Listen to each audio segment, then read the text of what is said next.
అందుకే దేవుడు మాట్లాడుతున్నాడు. 7 మాటలు కూడా ఆయన తోటకూరు కడగలైపోయి మూర్ఛపోయి ఆయన మాట్లాడేటప్పుడు వరకు కూడా 7 మాటలు కూడా ప్రతి మనిషిని మార్చడానికి. అందుకే 7వ మాట, తండ్రి నీ చేతికి నాతో అప్పగించుకొచ్చున్నాను. అందుకే దేవుడు మాట్లాడుతున్నాడు అక్కడ. ఎందుకంటే నా దేవా నన్ను ఎందుకు చెయ్యి విడిచింది, వదిలేస్తాడు తండ్రి. మరి చనిపోతున్నాడు ఇక్కడ. అతను ప్రాణము దేవుడి దగ్గరికి వెళ్ళిపోవాలి. అందుకే దేవుడు మాట్లాడుతున్నాడు. తండ్రి ఎదురు చూస్తున్నాడు ఆ ప్రాణం, ఆ తండ్రి కుమారుడు ప్రాణం కోసం ఎదురు చూస్తున్నాడు. ప్రాణం పోతుంది అక్కడ. పోకపోతే కుదరదు. ఇక్కడ పోవాలి. ఎంత వేదన పడినా బాధపడినా ఆ ప్రాణం పోకపోతే కుదరదు. ఇక్కడ పూర్తి అవ్వదు. ఇక్కడ ఆ ప్రాణం పోకపోతే ఇక్కడ మాట్లాడుకున్నది ఒక ఎత్తు, 7వ మాట పూర్తి అవుతుంది. ఇక్కడ అది ఒక ఎత్తు. ఎందుకంటే తన ప్రాణాన్ని ఇచ్చేస్తున్నాడు తండ్రికి.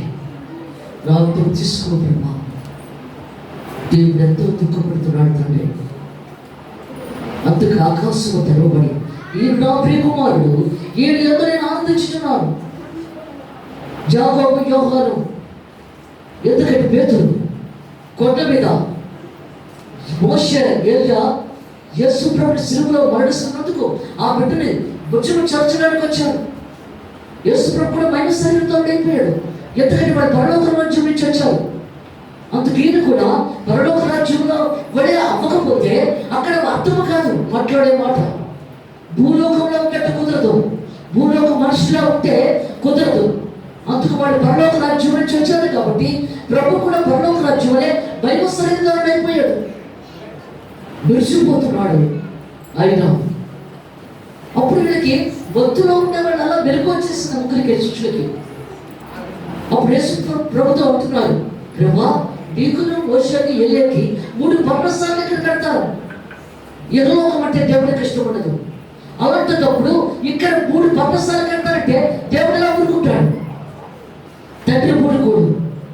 తండ్రి మేఘాలుగా వచ్చేసాడు. మళ్ళీ తీసుకెళ్ళిపోవాలి కదా పరలోక రాజ్యానికి. మోషేని ఎలియాని అందుకు మేఘాలుగా వచ్చేసాడు ఆయన. ఒక్కసారి ఎందుకు ఇలా చేస్తున్నారు? నా కుమారుడు ఎలా చెప్తే అలా చేయండి అని చెప్పి గొప్ప శబ్దంతో ఆ మేఘంలోంచి వాడు తీసుకుని వెళ్ళిపోయాడు. ఆ శబ్దానికి ఈ ముగ్గురు భయపడిపోయారు, గాబరా పడిపోయారు.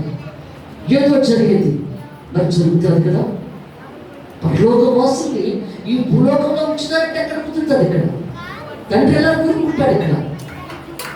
అందుకే దేవుడు మాట్లాడుతున్నాడు. సర్వ సృష్టికర్త, సర్వోన్నత దేవుడు ఆయన.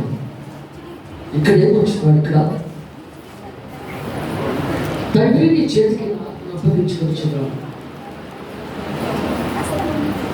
మధ్యాహ్నం మొదలుకొని 3 గంటల వరకు ఆ దేశం అంతా చీకటి కన్నాడు. ఎందుకంటే చనిపోతున్నాడు కదా దేవుడు. 3 గంటలకి చీకటి అయిపోయింది.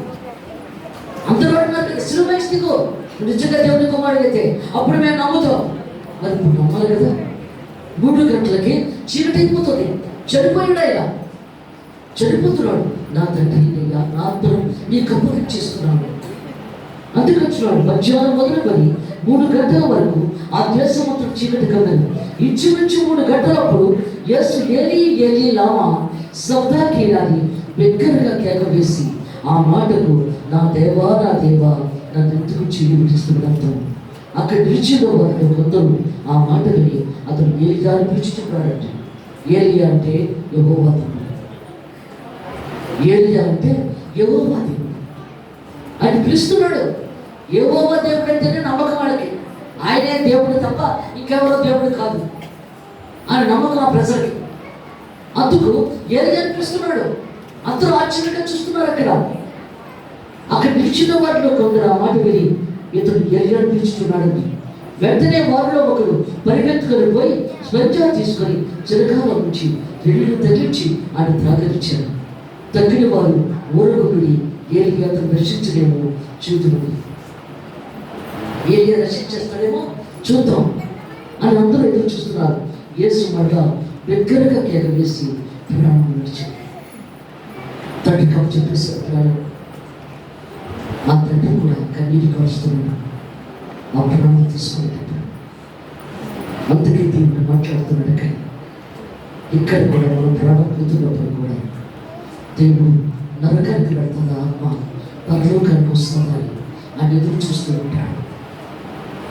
నరకానికి వెళుతున్నప్పుడు సాతాను నవ్వుకుంటూ తీసుకెళ్ళిపోతుంది అబ్బాయి. దేవుడు ఇక్కడ ఏడుస్తాడు, నా బిడ్డ నశించిపోయాడు, ఎందుకు ఇలా చెప్పిందని బాధపడతాడు. అదే మాట ఇక్కడ దేవుడు చెప్తున్నాడు. ఇక్కడ అప్పుడు దేవాలయం తెర పైన కింద వరకు రెండుగా చిన్నాడు. దేవాలయం తెర రెండుగా చిక్కుపోయింది. ఎందుకంటే దేవుని ఆలయమైన శరీరం, దేవుని ఆలయమే ఆయన శరీరం. ఆలయాన్ని పడగొట్ట 3 దినాలు వేస్తారన్నాడు కదా. మరి ఆలయం పడగొట్టుపోయింది. రెండు ఎందుకంటే రెండుగా చిక్కుపోయింది. ఆ తెర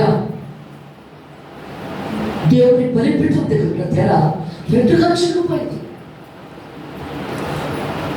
అది రక్తం. ఆ బలిపీఠం మీద బరువు అర్పణలు చెల్లిస్తున్నాం. ఆ తెర రెండుగా చిక్కుపోయింది. ప్రాణం చేస్తాడు కదా. అందుకే దేవుడు మాట్లాడుతున్నాడు అక్కడ. అదే చెప్తున్నాడు ఇక్కడ. ఎందుకంటే పడగొట్టి 3వ దినాలు లేచిపోతాడు ఆయన. ఆయన పడగొట్టిస్తాడు. తెర రెండుగా చిక్కుపోయింది. 3వ దినాన్ని యెహోవా దేవుడు లేపిస్తున్నాడు ఇక్కడ. అందుకచ్చినాడు ఇక్కడ. భూమి పొడికెను, బండలు బద్దలయ్యాడు, సమాధులు తెరవబడదు. చాలా సమాధులు తెరవబడిపోయాట. ఎప్పుడైతే భూకంపం ఎప్పుడైతే వచ్చిందో, దేవుడు ఎప్పుడైతే చనిపోయాడో, సమాధుల్లో కొంతమంది పరిశుద్ధులు లేచి బయటకు వచ్చేసారు. దేవుడు మధ్యాహ్నానికి వచ్చినప్పుడు లేచిన వారు అందరూ కొంతమంది లేచి వచ్చేసారు. అప్పుడే బండలు బద్దలైపోయి భూకంపం వచ్చేసి దొంతులు వెళ్ళిపోయింది. ఎందుకంటే ఆయన మామూలు వాడు కాదు, సర్వ సృష్టికర్త. అల్పయు మేఘయు నేనే, ఆదియు అంతము నేనే, సమస్తము నేనే, సర్వాధికారుడు సృష్టికర్తని సెలవిచ్చిన దేవుడు. మోజవాడిని, కడపటి వాడిని, జీవించేవాడిని, మృతుడైతే కానీ సజీవుడే ఉన్నాడు సెలవిచ్చిన దేవుడు ఆయన. అదే మాట ఇక్కడ 7వ మాటగా మాట్లాడుతున్నాడు ఇక్కడ. అదే చెప్తున్నాను. వారి సమాధుల్లో బయటకు వచ్చి ఆయన లేచిన తర్వాత పరిశుద్ధ పట్టణంలో ప్రవేశించి అనేకులు అగబడి శతాధిపతి అందరితో కూడా యేసునకు కావలి ఉన్నవారు భూకంపం జరిగిన కార్యములను చూచి మిక్కిలి భయపడి నిజముగా ఈయన దేవుని కుమారుడే. అక్కడ ఉన్న వారందరూ కూడా అప్పుడు నమ్ముతున్నారు, ఏ నిజముగా దేవుని కుమారుడే. ఎందుకంటే లోకంలో ఉన్నంత వరకు ఆయన మౌనంగానే ఉన్నాడు. చనిపోయిన తర్వాతే ఇది దేవుని కుమారుడని వాళ్ళు తెలుసుకున్నారు. మనము తెలుసుకోవాలి. మనము తెలుసుకున్నప్పుడే దేవుడు సంతోషపడతాడు అక్కడ. అందుకే దేవుడు మాట్లాడుతున్నాడు. ఎందుకంటే ఆయనలో మనం జీవించాలి, ఆయన సన్నిధిలో మనం కనిపించాలి, ఆయన సన్నిధిలో మనం ఏడవాలి. ఆయన లేకపోతే మనకు జీవితం లేదు. ఆయనే మనకు అన్నీ కూడా, మన కుటుంబానికంతా కూడా ఆయనే. బిడ్డలు తప్పు చేసినా, భర్త తప్పు చేసినా, భార్య తప్పు చేసినా గద్దించాలి. తప్పు నువ్వు అలా మాట్లాడకూడదు, నువ్వు అలా చేయకూడదు. ఎందుకంటే వాళ్ళు బాధపడతారేమో, మొగమాట పడతారేమో అని అనుకుంటే మీరు కుదరదు. దగ్గర దేవుడు నిన్ను లెక్కడుతాడు. ఒక ఆయన దర్శకుడు నాకు కుష్ఠరోగంతో కనబడ్డాడు, చూపించాడు. నేను కారులో వెళ్ళాను. ఆయన ఒక చిరుపలు బాగా ఉన్నాడు, కుష్ఠరోగం తెలిసినాడు. చూపించాడు. ఏంటి ప్రభావం, చాలా తప్పులు చేశాడు కదా. మరి కుష్ఠరోగం రాకపోతే ఏమొస్తుంది? కుష్ఠరోగమే వస్తుంది కదా. ఈ విచారం ఎక్కువ చేసేస్తే అదే కదా వస్తుంది. మరి ఏం చేయలేదు. నువ్వు మాట్లాడి వెళ్ళి నువ్వు చెప్పు, నీకు తెలుసు కదా. నువ్వు మాట్లాడితే మారుతాడేమో, నువ్వు మాట్లాడితే మారుతాడు. వెళ్ళి చెప్పు. బాగోదేమో ప్రభా, ఏమన్నా అనుకుంటాడే మాత్రం నేను అలా చెప్పానంటే క్లియర్గా చెప్పాలి. నువ్వు దర్శనంలో ఏం చూసావో అందులో చెప్పాలి. అక్కడ క్లియర్గా అందులో ఏది తక్కువ చేసినా కుదరదు. అక్కడ అందులో చెప్పాలి. అతను వీలవుతాడని చెప్పావనుకో నరకానికి వెళ్ళిపోతుంది ఆత్మ. అక్కడ నువ్వు నాకు లెక్క చెప్పాలి. దేవుని స్తోత్రములు. నాకు నువ్వు లెక్కపు చెప్పాలి. నువ్వు చెప్పుంటే అతను మారినేమో, పరలోక రాజ్యానికి వచ్చినేమో. మరి నువ్వు చెప్పక ఆత్మ నశించిపోయి నరకానికి వెళ్ళిపోతుంది. ఏమంటావు? చెప్తావు ప్రభా, చెప్తావు. మారేడు. అందుకే దేవుడు మాట్లాడుతున్నాడు, ప్రతి మనిషి కూడా మారాలి. వద్దు, ఇక ఏ పాపం చేయకండి, ఏ తప్పులు చేయకండి, దేవుడితో కలిసి జీవించండి. అప్పుడే దేవుడు బాగుండగా మన కుటుంబాన్ని ఆశ్రయిస్తారు. అలాగే ఈ మాట చెప్పిన మూడు చేస్తున్నాను. 3:5 సరిగ్గా కరెక్ట్. 3 నిమిషాలు తక్కువ 3:5. ఈ 3 నిమిషాల్లో ఈ మాట నేను చెప్తున్నాను. రేపు వేస్తుంది కదా మాకి సమాధానం దగ్గరికి 6:30